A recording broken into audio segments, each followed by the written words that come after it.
I had a television show once upon a time, and as part of that television show, I was interviewing people of interest in the lesbian community and in all walks of life.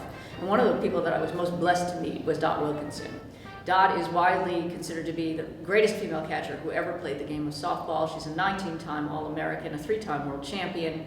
And I began researching, and as I was researching and doing all this work, I realized that although Dot had allowed herself to be interviewed over the years, she'd been in many magazines and many newspapers, and many people had talked about her, she had never herself told her story in full. Not only had she not told her story in full, but she had never ever come out as a lesbian. And all that time, she had a partner of 48 years, Estelle Ricky Cato. And Ricky died almost 5 years ago now. But when Ricky died, Dot came out in her obituary, survived by Dot Wilkinson. And when I talked to Dot about it, and Dot is 93, she's almost 94 years old. When I talked to Dot about it, she said, I just don't care anymore. That's what she was to me, and I want people to know that. And it was very important to me, as I thought about it, to preserve Dot's legacy, her story, all of the stories that she's been telling me all this time, that you're never going to find these things in Google.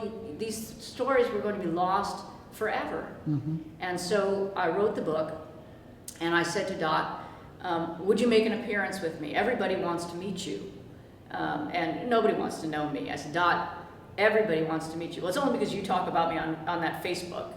She doesn't have a computer, but she knows Facebook. She calls me in the morning and says, so I hear you put this on Facebook.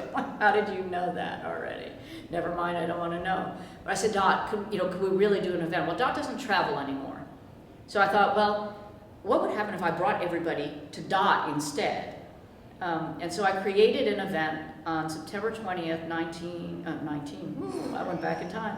I created an event on September 20th, 2014, and I brought Dot with me, and I brought in people from all over the world to sit in the audience, and for 2 hours, I sat down on a stool and we talked, and I had it filmed for a documentary, so that it would now and forevermore be preserved. And so the stories that she has will never be lost to time now. We talked about everything. We talked about her relationship with umpires, which was a little rocky. She's very feisty. She's funny, she's personable, she's all of that. And I wanted people to know that about her. I wanted people to see her as she really is. Because she has always said to me, I want people to know that I'm more than just a ball player. I want people to like me. I want people to remember that I was a good person. I hope they think I was a good person. And I said, Dot, I promise you they will know you are a good person. She's got the biggest heart of anybody I know. And so for 2 hours we sat there. I hired a documentary crew to sit there, I directed it and produced it and wrote it. And so the documentary that I've created out of that 2 hours of beautiful conversation with Dot about everything from being on the road in the 1940s to being a lesbian in the 1940s to her relationship with umpires, the relationship with the fans, what softball was in the 1930s and 40s and 50s and through time, what sports meant to her as a woman, as a lesbian, all of it. We talked about everything for 2 hours, and she was willing to talk to me because I'm family to her, and she understands that, and she trusts me to tell her story. And so I took all of that footage and synthesized it and put it together in a way that I hope makes great sense. So in addition to the interview with Dot, I also have in there very rare archival still footage, very rare archival video footage of her partner of 48 years, Ricky Cato, playing with the Perici brothers team in Chicago in the 1940s. This was almost lost to time. I was able to recreate it and to update it so that it is also now preserved forever.